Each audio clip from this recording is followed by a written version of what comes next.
Alors, 12 septembre, je vais vous faire une toute petite vidéo sur une curiosité assez étonnante et peut-être quelque chose que vous aurez l'occasion d'observer dans votre jardin s'il vous arrive de pailler, disons de couvrir le sol avec des substances ligneuses, donc du bois haché, des sciures de bois, des copeaux de bois.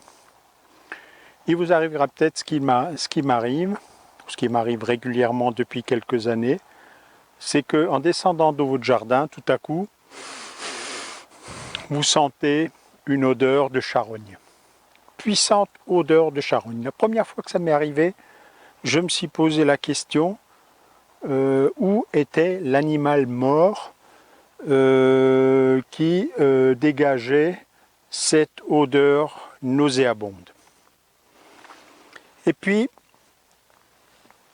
j'ai fini par trouver que ce n'était pas du tout un animal, mais que c'est un champignon assez particulier qui s'appelle l'Anthurus d'Archer, ou aussi le clatre d'Archer.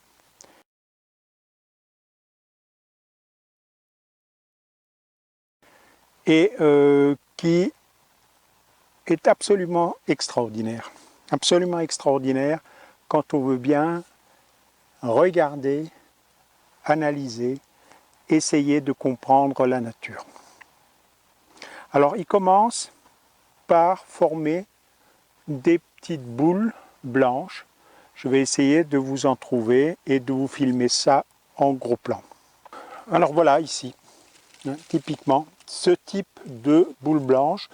Alors cette année, chez moi, ça continue d'être la sécheresse, donc elles sont beaucoup plus petites que ce qu'il y a les autres années. Vous imaginez que ça peut avoir des petits œufs, type gros œufs de pigeon, etc.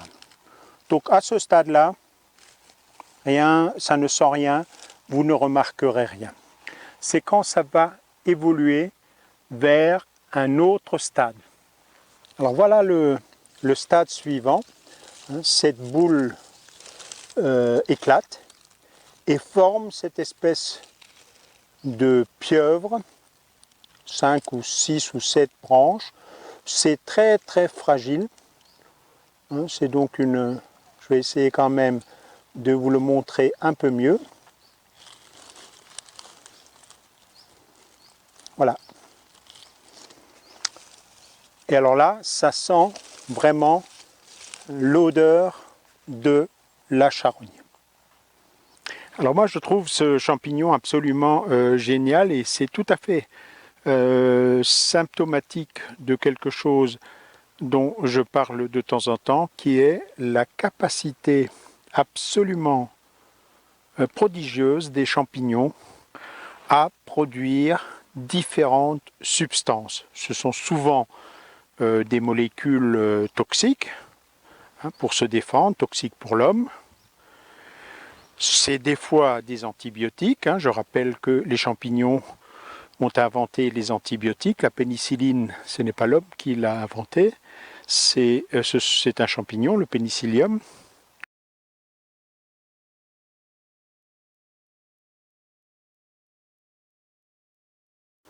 Donc ces êtres extrêmement primitifs, extrêmement simples, ont ainsi des capacités curieuses.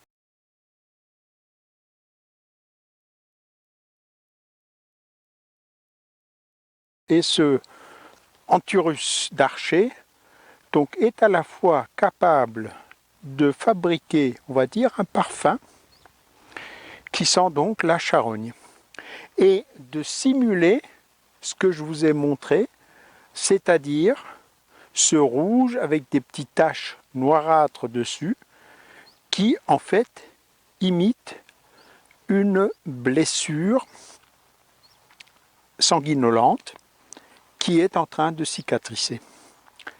Alors pourquoi fait-il ça? Pour une raison ultra simple. Il essaye tout simplement de piéger, en les attirant, les mouches hein, les mouches qui s'intéressent aux plaies sanguinolentes, qui sont attirées par les cadavres. Et pourquoi ce champignon les attire-t-il? Ben, tout simplement pour qu'elles viennent butiner dessus. En butinant dessus ce carpophore, parce qu'il s'agit donc uniquement de l'appareil reproducteur du champignon. L'appareil par lequel il forme les spores qu'il va essayer de disséminer.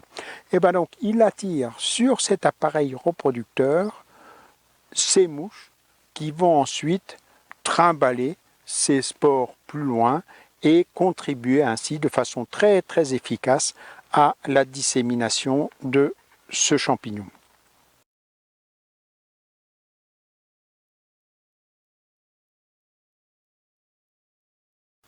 Alors pour finir, parce que ce champignon a son histoire, il a été introduit d'Australie ou de Nouvelle-Zélande. Alors il y a deux théories. L'une qui dit que ça aurait été le cas durant la Première Guerre mondiale par des régiments de cavalerie venus d'Australie ou de Nouvelle-Zélande et qui auraient séjourné ici et auraient donc contaminé l'Europe et la France. Plus vraisemblablement, enfin disons plus cotée, est actuellement la théorie qui dit que ce serait arrivé par des ballots de laine, puisqu'il y a en France 2 foyers à partir duquel, historiquement, à partir des années, je ne sais plus si c'est 1918, on trace le développement de ce champignon, l'un du côté de Saint-Dié dans les Vosges et l'autre du côté du Bordelais. Donc actuellement le balancier est plutôt du côté, cela aurait été lié à l'importation de laine qui contenait ces spores et à partir de là ce champignon s'est disséminé. Voilà donc la petite histoire de l'Anthurus d'Archer. L'opinion est très, très variée.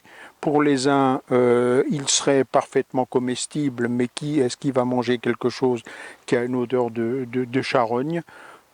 Pour d'autres, moins nombreux, il serait toxique. Voilà. Pour ma part, bon, ça fait plusieurs fois que je les manipule, je touche, j'ai rien remarqué d'autre et je me garderai bien de le manger. Voilà, pour une fois une vidéo courte, la magnifique histoire de l'Anthurus d'Archer et ce qui va avec, c'est-à-dire la parfaite illustration de cette magnifique capacité de synthèse qu'ont ces organismes extrêmement frustes, extrêmement primitifs que sont les champignons. Au passage, donc, dès lors, se pose la question pourquoi donc cette obsession de l'homme de passer du fongicide partout et de détruire des champignons. C'est aussi, vous le voyez, la signature d'un sol vivant, donc dans lequel les champignons sont à l'aise. Nous sommes en pleine période de sécheresse. Enfin, encore, on a eu quelques millimètres de pluie seulement hein, depuis le début du mois d'août. Et quand je dis quelques millimètres, c'est peut-être 2 ou 3. Aujourd'hui, il y a une petite rincée d'1,5 mm.